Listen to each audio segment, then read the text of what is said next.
So here we are at the start of the pilgrim route, and we're at St Mogue's Well in Ferns.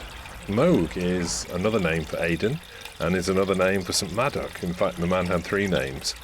So I'm here with Melanie O'Reilly. Melanie is an Irish speaker, and one of the questions I've been really thinking about is Aidan has three names as far as I can see. So there's St Aidan, there's St Eden, also there's St Mogue. In fact, it's four names, isn't it? And St Madoc. So can you tell us a bit about where the origins of all these different names come from? Because I guess it's the Irish language, and why is he called so many different things? Well, the name Madoc, he's mentioned Madoc, so that's another name, or another abbreviation or way of saying Madoc, so that's M-A-O-D-O-C, and that comes from M-A-Doch. Now, M is my, A is spelled A-O-D-H, which means fire. So it's an old Irish word for fire. It could be the god of fire.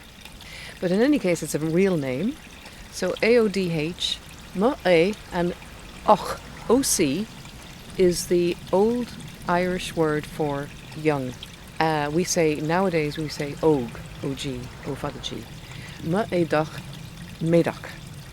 And that is a form of endearment. So the story is that his mother, who doted on him, called him that. So that means, from that, there are variations. Mogue, bringing that all together. And then, as in A, we're back to A, A-O-D-H, Adon, which is another way of saying little Aid, slender Aid, but really it's another term of endearment.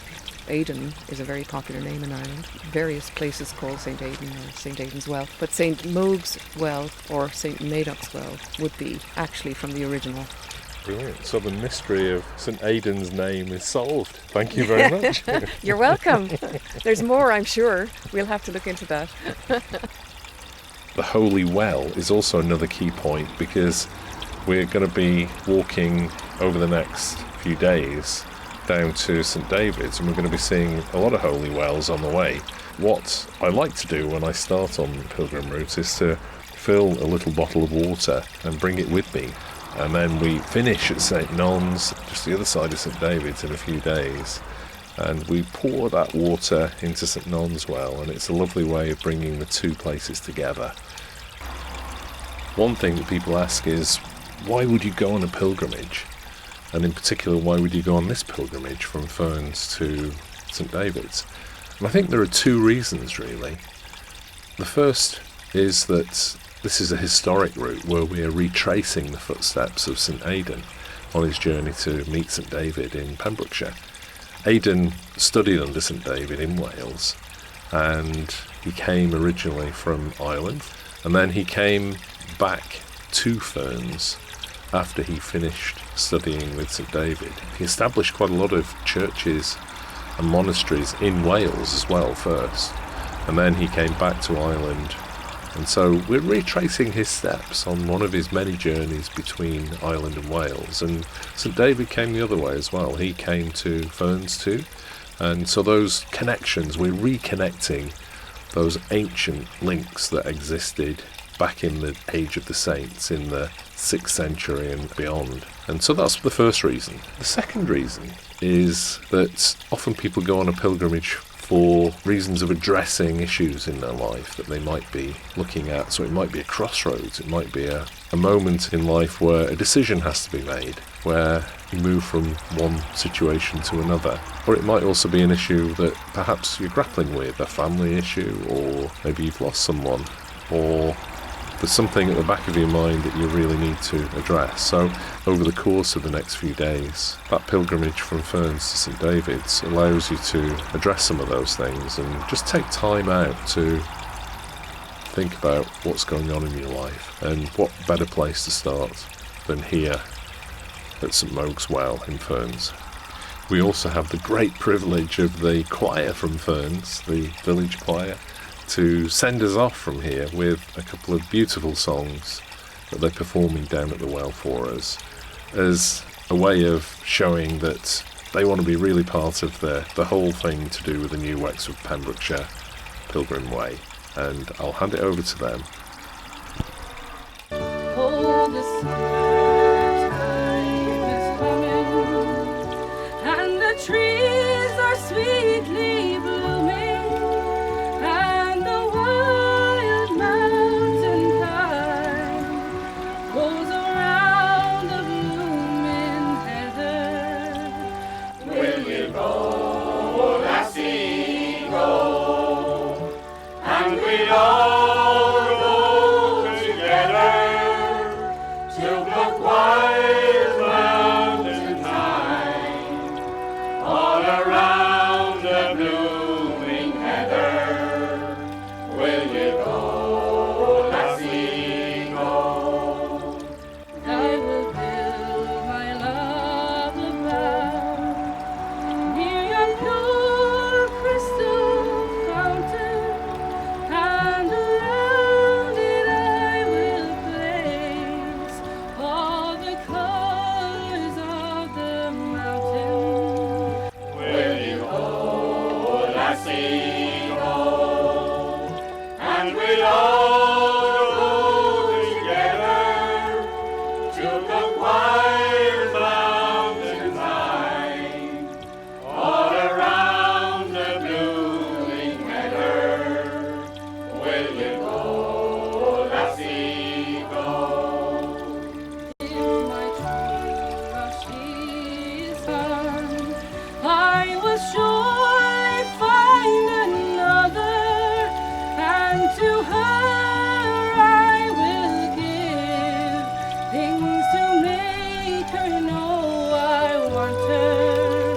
Will you go, lassie, go?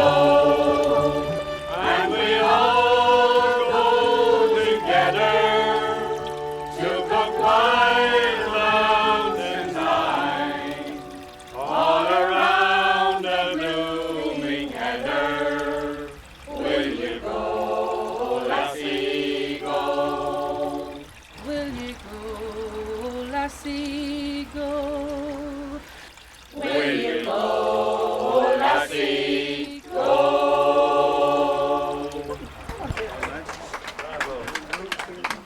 Gorgeous.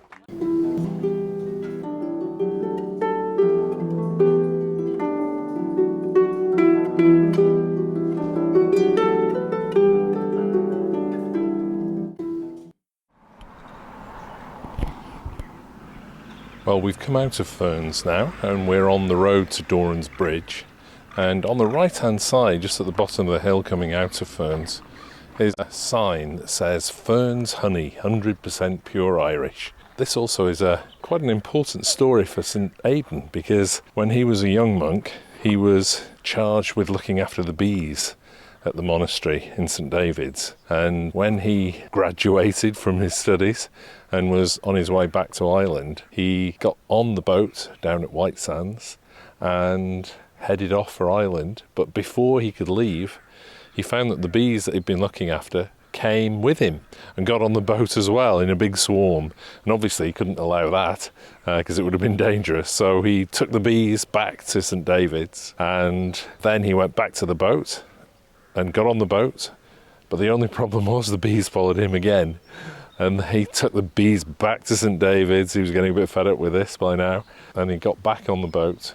And then the bees, for the third time, came back on the boat with him. And St David at that point thought this was a sign, must be a sign from God, that the bees actually should go with him. So he said to Aidan, "Oh, take the bees." And he brought the bees back to Ireland, which at that time was struggling a bit in that the bee population was declining. So you could say that the bees in Ireland came and started to thrive again because of St Aidan's return with the Welsh bees. And that also is a nice story that we're going to pick up throughout the course of this pilgrim route. It's a sort of way of the bees story, because the bees are again under stress in terms of insecticides and habitat loss. Without the bees, we have no pollination, and without pollination, we have no food. So it's another story of how the bees can be protected and can grow. And Aidan's symbol is the bee. And in fact, when you get to St David's, you can buy a token, a pilgrim token, which is picking up on the old medieval practice of having a token that you buy at the end of the pilgrimage. And on one side is the dove, which is the sign of St David, and on the other side of the token is the bee, which is the sign of St Aidan.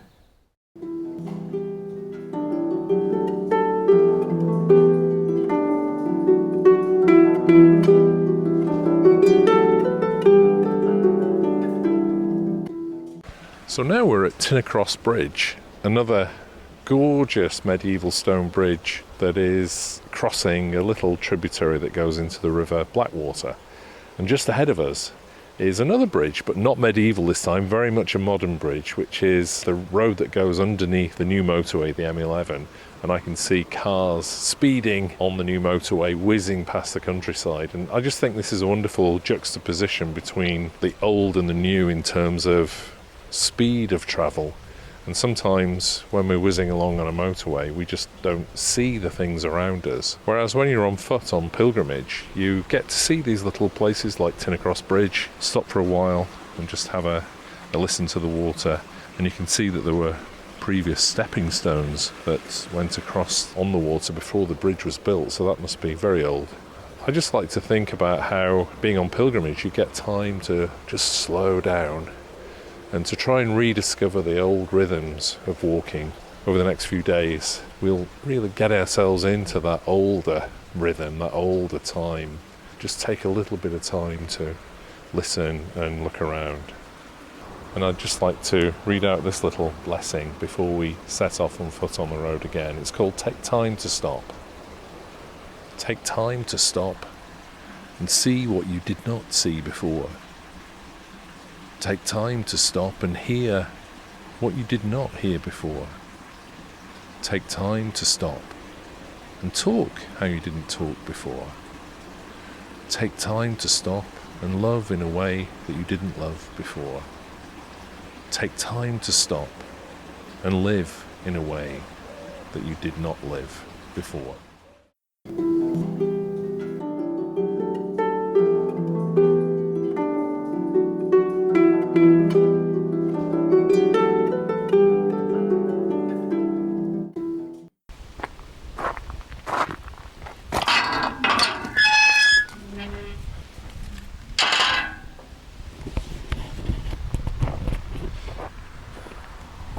We've just arrived at Boulavogue Grotto at a crossroads just outside of Boulavogue.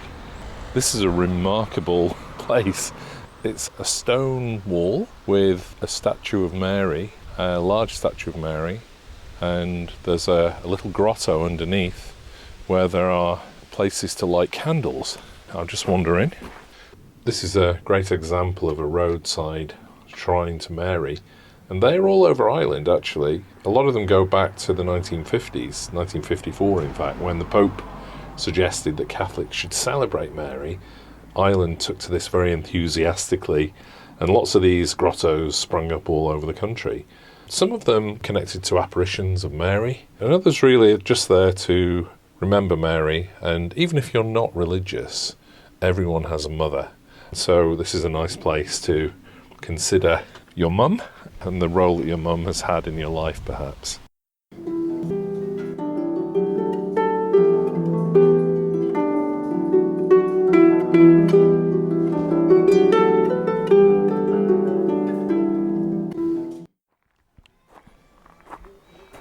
We've just arrived at the Father Murphy Centre at Boulavogue, and this is a lovely little museum which is also a great lunch stop on the first day of the pilgrimage. It commemorates Father Murphy, who was one of the leaders of the 1798 rebellion against the British rule in Ireland. It led to a very famous song called Boulavogue, which is taught in the schools to this very day about what happened here. And Father Murphy, after initially saying that people should lay down their weapons, was so horrified by the injustice of the situation that he actually ended up being one of the leaders of the rebellion, was killed by the British, and the song Boulavogue is a commemoration of what happened here. What this means for me today is that the way in which people have to make decisions in life. And Father Murphy made a decision, a very fateful decision. We all have to make decisions in life. That's partly what the pilgrimage here is about. And I like to walk around the gardens here, just to the right of the main museum, where there is a circular area within the garden where you can just sit and think and contemplate those decisions in life. It's a beautiful place just to rest, refresh yourselves before the start of the pilgrimage in the afternoon. And Pádraig Sinnott is the director of the museum here and one of the people behind the establishment of the museum. He's also a famous musician and is an expert on the Irish pipes, and we recorded him earlier just to give us a feel for the sorts of music that is so evocative of this place and of Ireland.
Now we've turned left, coming down from the Father Murphy Centre.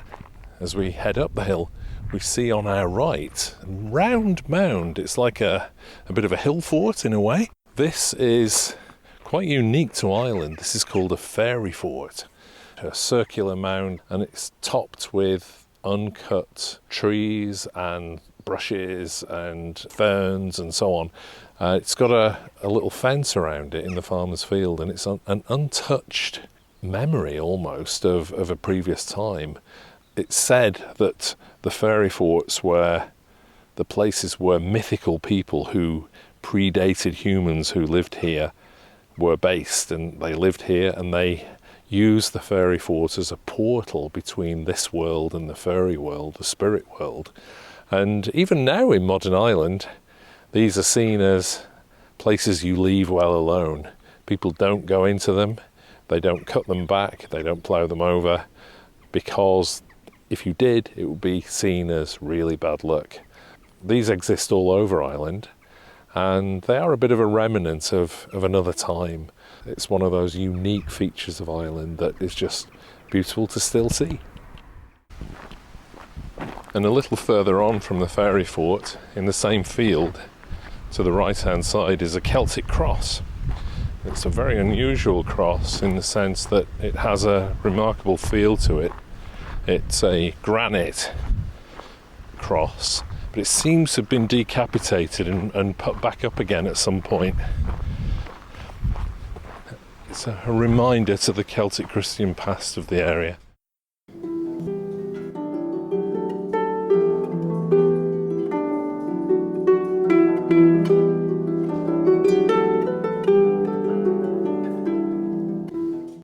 As we walk along the path towards the monument, there are stones on the left-hand side with the names of towns and villages.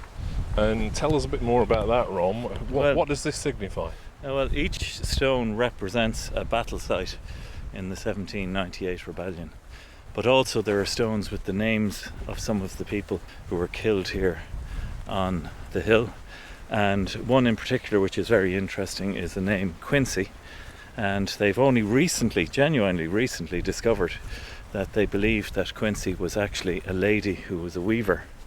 that is highly significant that there was a woman involved in the battle, because at the time that would not have been a common occurrence.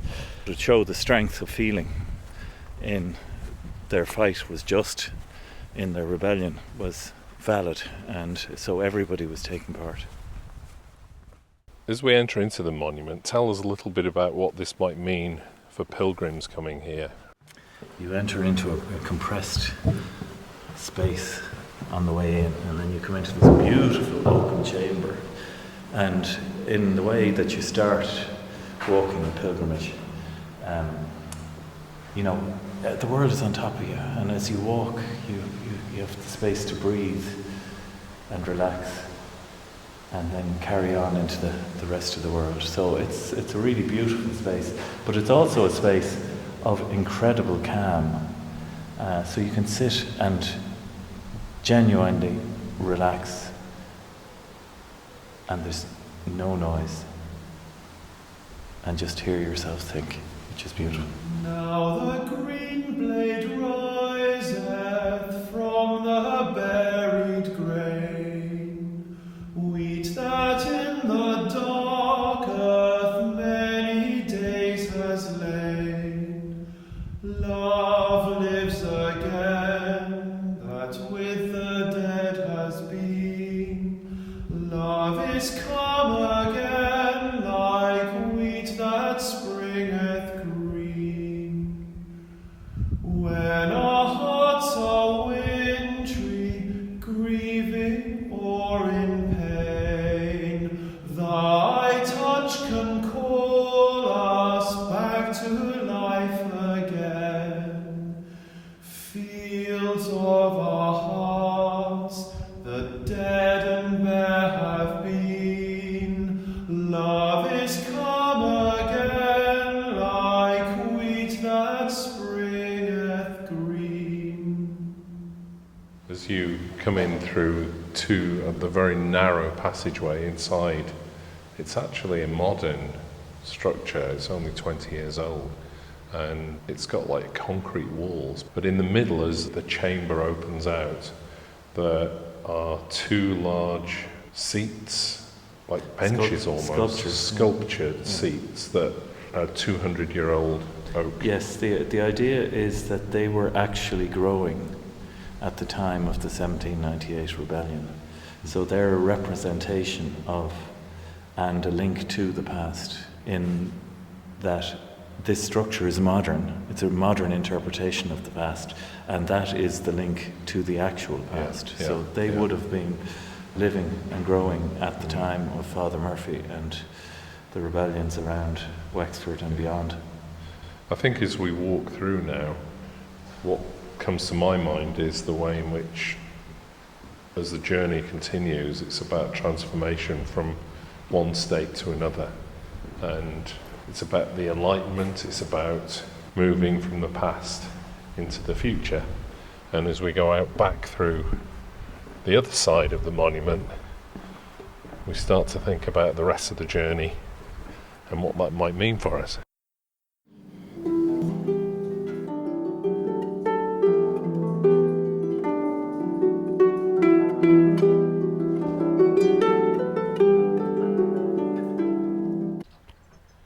So we've just come down off Owlet Hill, and we are coming out of Owlet now, and just before we get out of the village, we're just arriving at a beautiful whitewashed walled thatched cottage with green doors.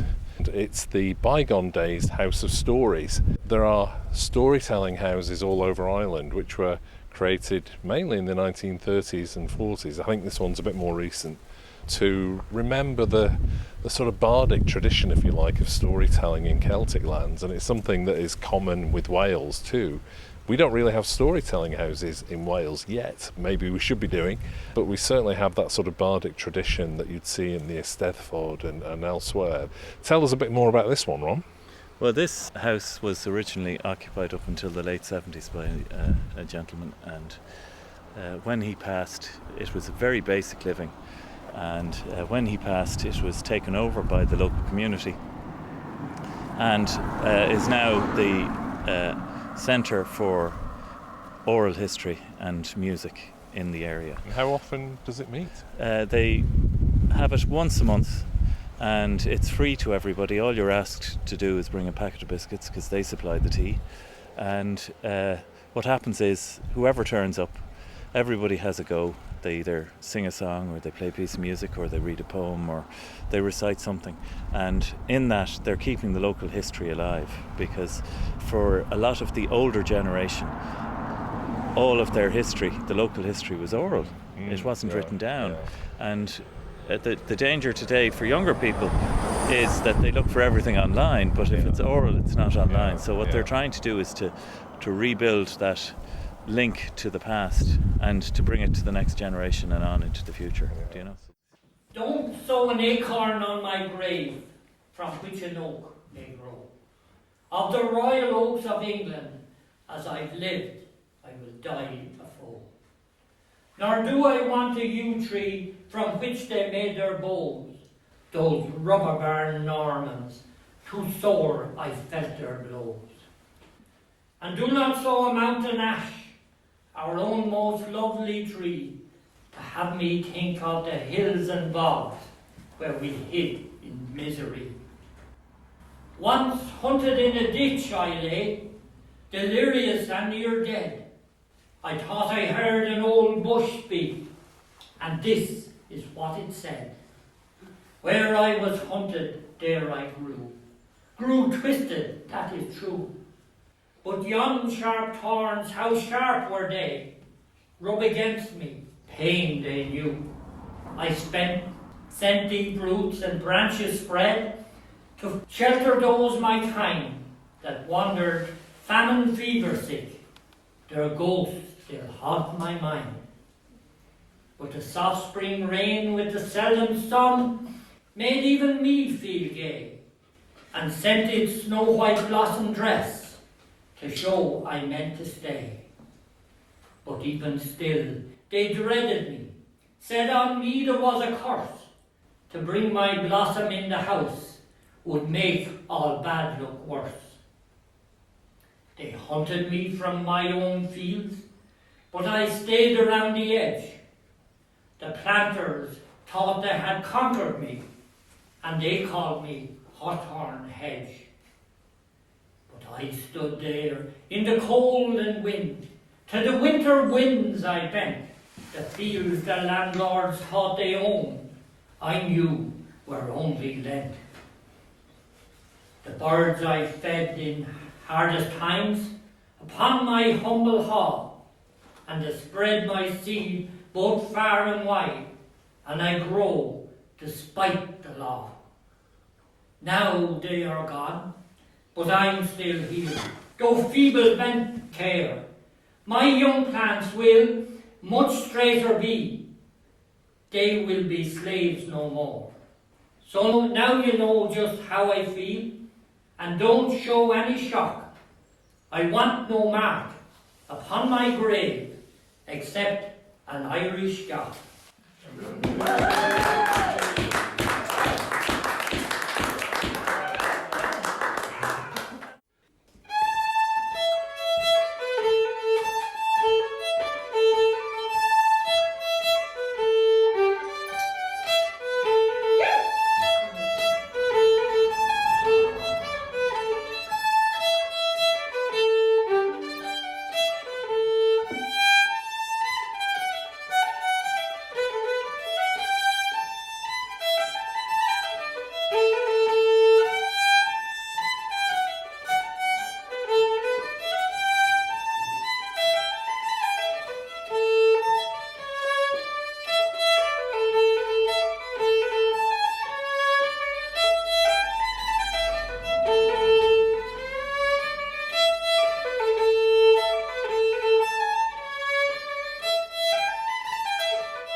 Yeah. or else we'll never get to where we need to be. There's no sandwiches in the kitchen, is there? We'll say. Thank you very much. You're very welcome to come back.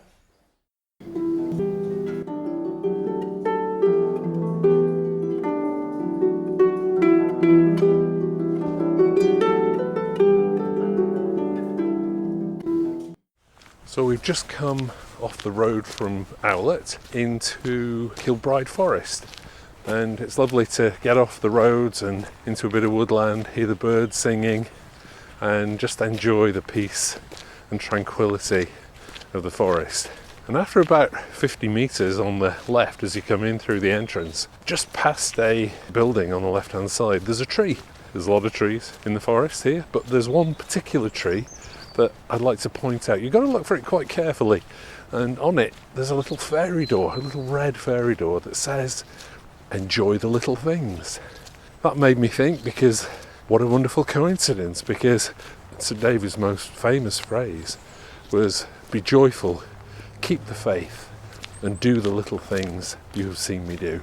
It's a nice little coincidence, or perhaps it's not even a coincidence, but it does make that connection between Kilbride Forest and St David and the fairies.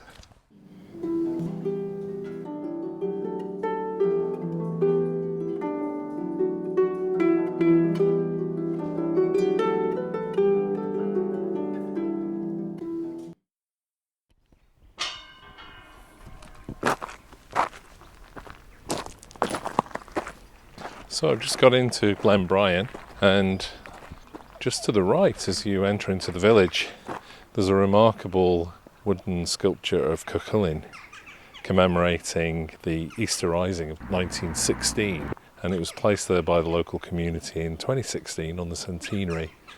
And let's have a look a bit more closely and see what this is about. On his right shoulder is an eagle, and that is apparently a symbol of doom, in the sense that he was doomed to live a short but glorious life. And in a way, this is why the Easter Rising of 1916 was symbolised by the Cuchulainn character, in the sense that he lived a short life but glorious life, but it led to something greater in the future. And as you walk on through Glenbryan, on the left hand side is O'Brien's Inn. It's not open all the time, but if you're lucky enough to be here at the time, you might get a beer or some lunch. There's a coffee cabin as well round to the right, so hopefully you get here at a time when it's open.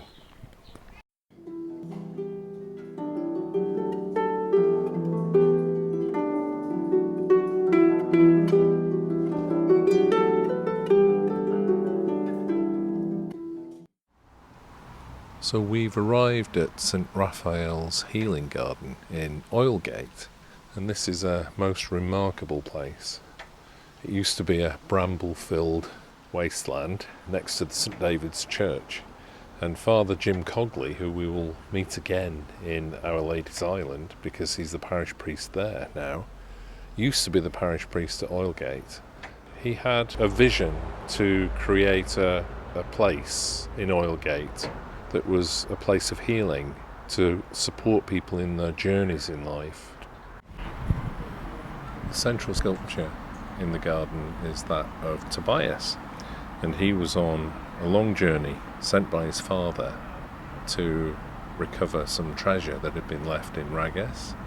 And this journey was a pilgrimage in effect, and is something of a reflection of the pilgrimage that we're all doing, in that he sat by at the river Tigris, and when he was just washing his feet, a fish jumped out of the river, a huge fish, and started to attack him, to try and pull him back into the river. Under the advice of St Raphael, the Archangel Raphael, he grabbed the fish and killed it. And in a way, the symbolism of the fish is very important in the broadest sense of the overall journey of healing and wholeness, in that the fish represents anything in our lives that threatens or suddenly arises out of the depths and put us at risk. So it might be a serious illness, or maybe a loss of a loved one.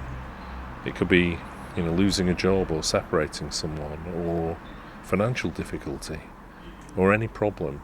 that is affecting our life. And these are the sorts of problems that usually we come on pilgrimage to address as well. So the normal approach is to sort of resent the intrusion on our lives of these things and to wish it came back from wherever it came from. But the Archangel says, grab it, address it, don't run away in fear. And first major step towards healing is the acceptance of the issue.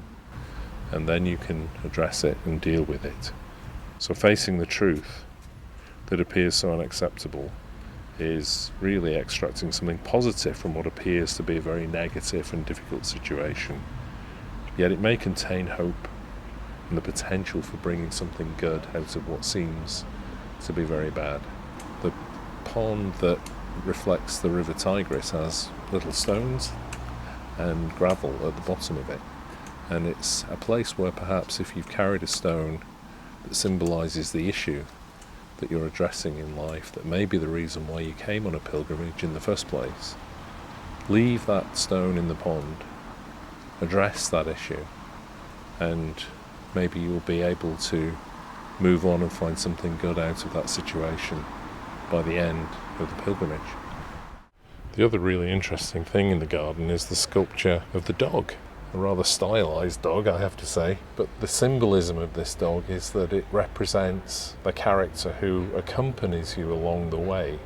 The dog follows Tobias, and the dog isn't, in this sense, actually a separate creature. It's an aspect of our own lives that is almost like a shadow of ourselves that we try to ignore, and it might be an aspect of ourselves that's maybe something that we'd like to get away from.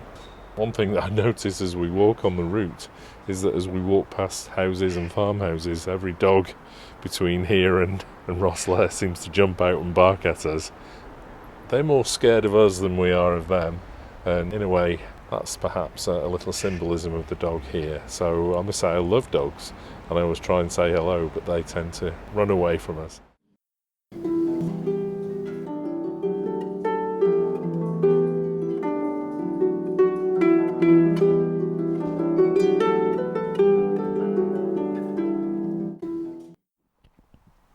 So the end of the second stage of the pilgrimage is St David's Well. I'm walking down the path now to the well, and in front of me I can see a statue of St David wearing a mitre and with a dove on his shoulder, the sign of St David. And to the left of that is St David's Well itself, which has a stone U-shaped wall around it, and going down some steps is the actual water itself. The water has coins in it and a grill as well, a metal grill, which means you can't really get to it, but it's a still, calm place. Has been a real traditional place of pilgrimage. When the railways came to Enniscorthy, people would go up to Enniscorthy and then get on coaches and buses to come down to St David's Well to pray for healing and to ask St David to interject in their life to protect their families. And just to the right of here is the wellhead where people would go and bathe in the water from the well, and we'll go there next. The significance of the well here is that David probably did visit this place, in that the River Slaney is just down the bottom of the hill here, and the Slaney was navigable, and still is navigable actually, right up to Enniscorthy, and he probably would have sailed up here and maybe stayed here at the Holy Well. There used to be a Celtic church here that's no longer here, it's long gone, but clearly St David was known here and respected and spent time here on his way up to Ferns. So I was coming into the wellhead now, which is like a red brick building, and in the corner, it's obviously a little bit more echoey now, in the corner there's water coming down into a circular little bath, only the size of maybe a washing up bowl, but water comes from the well down into the corner of the healing area. And on the other side of the wall there are statues, icons, and some very unusual graffiti. And one of the graffiti here is St David. Pray for baby Ali, Jerry and Mikey. Please pray for my family and mum. St David, pray for us. I've never seen graffiti like this anywhere, actually. There is also a book several books actually where people have written prayers to St David, actually, to pray for them. St David, please pray for my family, keep them from harm and hurt. Pray for my children, and special prayers for my little boy. This place is not a sort of touristy attraction, it's actually a spiritual attraction, in the sense that there are literally hundreds of prayers here asking St David to pray for their family. It's quite moving. There are some from children and many from adults as well, with very specific things about people that have been lost. Dear St David, please keep my family safe and well, and mind them true all their days. Help them through life. Stand beside them true all their years. So there's some beautiful little prayers. St David, please watch over my family and keep them safe, away from all trouble and worry and torment, especially my father and mother. It's very moving. You don't really see things quite like this in Britain, and it's nice to think that St David, the Welshman, is known here as well.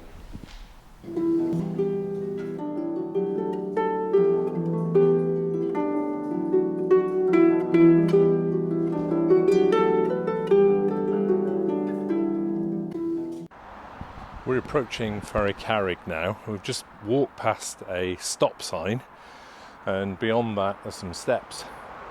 Walk down the steps and take a right, and then you're on the busy N11, as you might be able to hear the cars whizzing past.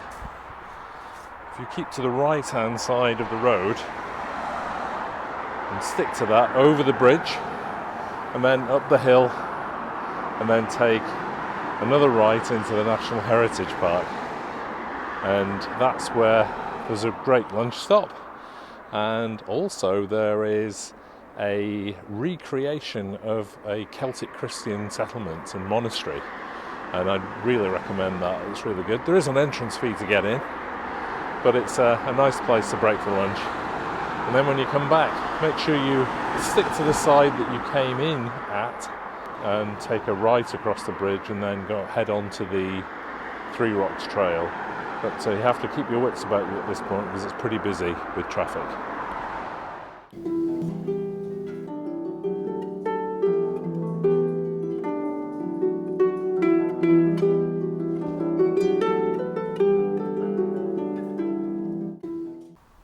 So we're heading out of Wexford up onto the road that goes up to the Three Rocks Trail. On my right is a high stone wall, probably about 6-8 feet high. It's a famine wall, and these were walls that were created during the Great Famine of the 1840s by unemployed men who were given food by the local church and landowners in exchange for their labour, because they were starving. Over 1 million people died, and 2 million further people left the country and emigrated, including my home family. On my mum's side, we left in the 1860s after the famine. These famine walls exist all over Ireland, and shows you just how dark those days were and just how far Ireland has changed as an independent country.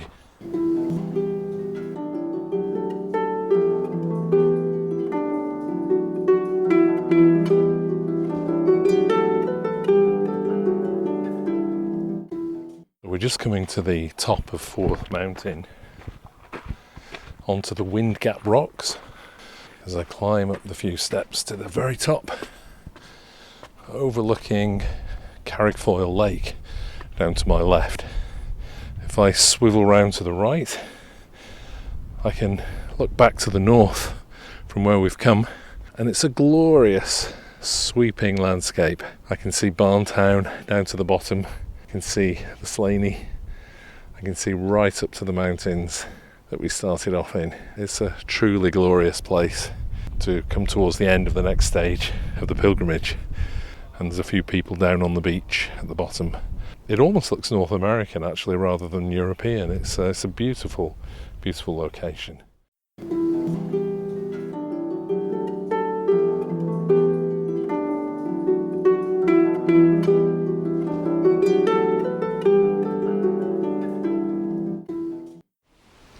So I've just arrived at Johnstown Castle, where there are lovely gardens and tea rooms and places to sit and have a coffee or lunch. It's also the home of the Irish Agricultural Museum, which is a good place to have a look around and see what happened in the past. But it's also very much looking to the future. This is also the place where the Agriculture and Food Development Authority is, along with the Environment Research Centre, that's looking for new ways to develop agriculture in a more sustainable way.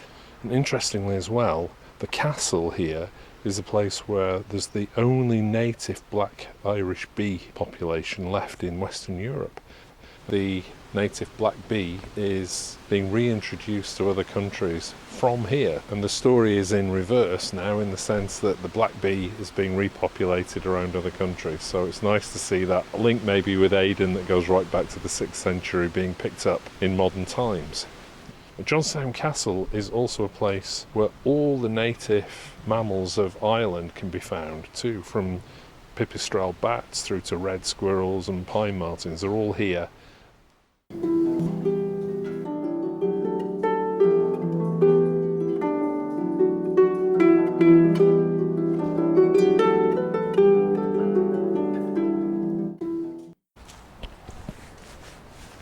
Been walking for a few days now, and one thing I find after about 3 days of walking, something happens, something almost magical. Your brain somehow moves from being in that busy mode of things to do and things you haven't done, and that to-do list type way of thinking, and after about the 3rd day, something changes. You start to slow down mentally just as you walk along, and you start to sense things around you. You start to see things differently, and you start to hear things differently. You get into that rhythm of walking, and sometimes things just line up. You get that connection with being in some sort of unity with your surroundings, with your environment. Some people call that God. Some people just think it's a wonderful place to be. And it also makes me think of one of the first pilgrims to do this walk, Susie McGregor, and she wrote a beautiful song called the Camino Song, and it was really about what came to her as she was just walking. And here it is.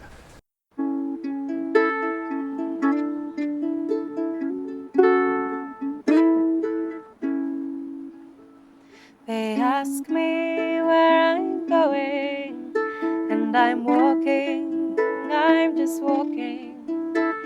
They ask me where I'm going as I walk around the bend. The wind, how it is blowing, and I'm walking, I'm still walking to follow without knowing, with the sun behind my back. So leave me and my shadow, the sound of stones under my feet, my eyes searching for an arrow. Perhaps I'll stop in the next town. I'm unraveling, traveling far. 3 weeks and counting, I'm halfway there by now. My body aches, my mind is tired, I feel I'm not alone. We are carrying a heart song on the way to Santiago.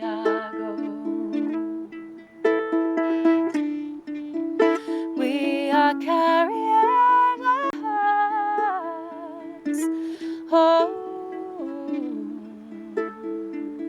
walking day by day to Santiago.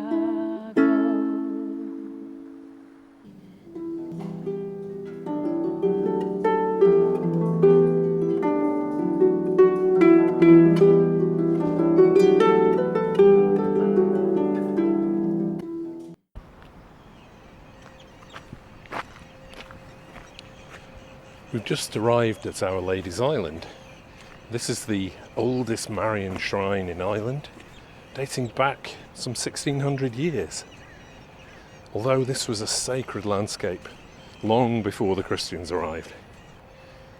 There's evidence here of druidic practices that go back way before then, and there's a druidic altar and a stone throne which is just a bit further down towards the coast at Carnsaw Point. And this place was once known as the place of white women, alluding to female druids who lived here up to around about 50 BC. So the ladies of Our Lady's Island were pagans before they became dedicated to Mary.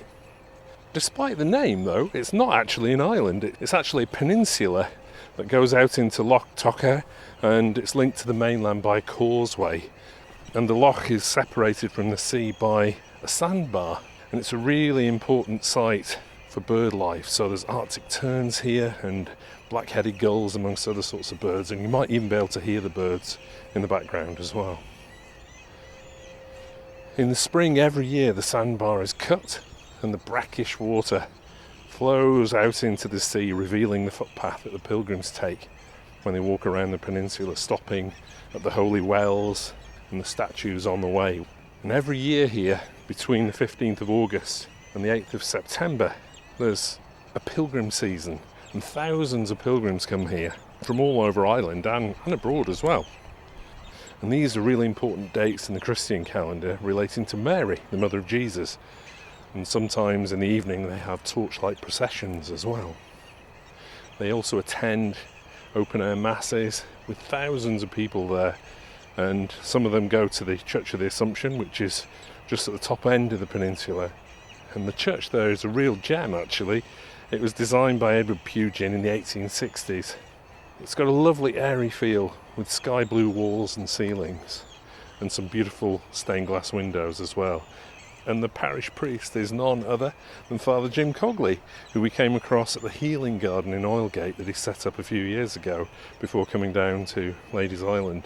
He's really tuned into the needs of the pilgrims, and the masses that he has at Our Lady's Island have particular emphasis on healing and on addressing difficult issues in life such as loss and addiction. He's also a practicing psychologist who helps locals and pilgrims alike to address their ups and downs in life that are often the reason why people come on a pilgrimage in the first place. He's also a gifted woodturner, and he has a workshop behind the church, and he described his venture into woodturning as being in response to a whisper from God. As you walk around the island, anti-clockwise, you can look out to the little island in the loch that's rich with bird life, and on your left you come up to a holy well where there's a wooden statue commemorating the resurrection of Jesus. This is just one of several wells in the area where you can stop and light a candle and maybe reflect for a moment. And just before the tip of the peninsula is a statue of Mary where you can sit and look out towards the sea. And I can see a couple of swans gliding majestically out on the lake. The path is quite wide as we return back towards the mainland, and near the remains of a church that was destroyed by Cromwellian forces in the 17th century, there's a poignant sign of a tree decorated with ribbons and children's toys, along with prayers remembering lost family members. This really is a place where the spiritual is quite visceral and real. And as we follow the path around to the right past another statue of Mary, there are two signs that really touch your heart.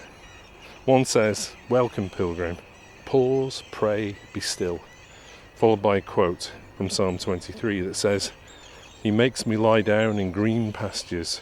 He leads me beside still waters. He restores my soul." This certainly is the feeling you get on Our Lady's Island. And then just next to it is a second sign that says, "Go in peace." So I will. Both seem very fitting as we near the end of the Irish stage of the pilgrim path.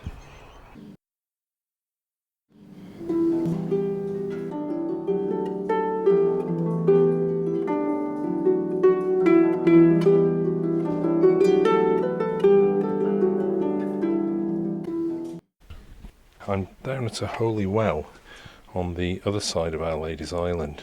This is called Our Lady's Well. And there's actually a metal turnstile at the top of the well. At one time, a lot of people would have come here and almost needed to queue to get in. It's a very moving place. This is a lot more of an unusual one. There are babies' clothes tied to a metal bar and rosary beads tied to a metal bar that goes across the top of the well. I can only think that this is a place that people come when they've lost a child. And there is water at the bottom with pebbles and coins in. It's a very poignant place. So the water is here. You can probably hear that. It's not flowing into it. It's much more of a sort of desperate place where people would have come for healing, I think, and obviously still do. It's a very moving spot. Not kitsch like some of the wells that you see around here, or over-managed. And the impression I've got of the Irish wells is one that is still very much in use. They're not sort of tourist attractions like they are maybe over in Britain. There's still clearly a spiritual connection, and one of active prayer. So St David's Well in Oilgate and Our Lady's Well here in Our Lady's Island are clearly part of spiritual practice to this day.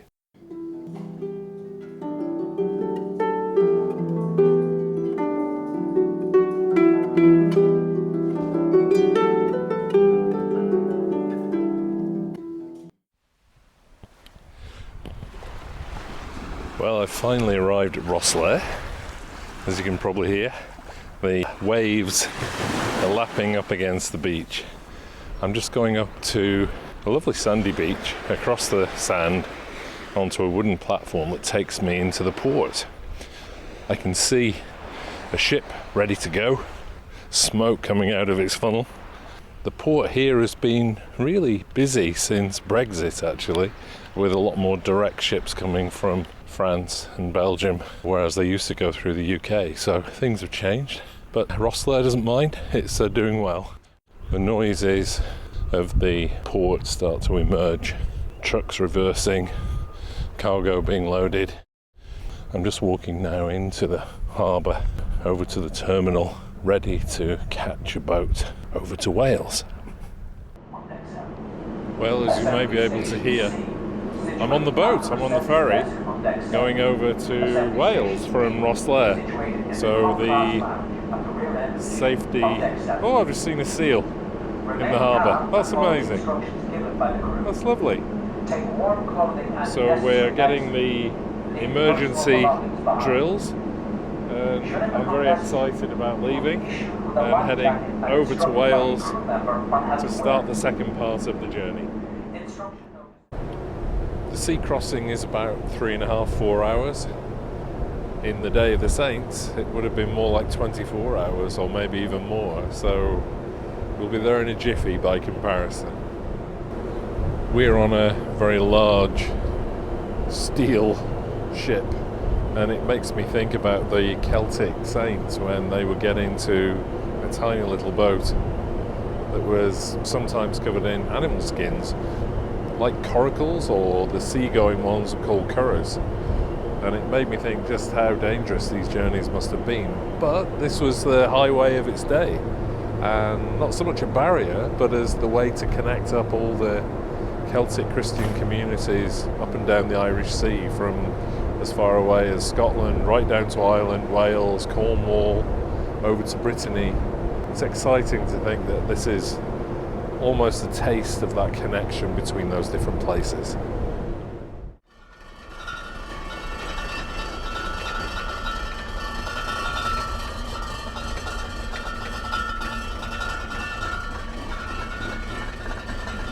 If you're wondering what the weird music is, it's all the bottles of duty-free clanging against each other.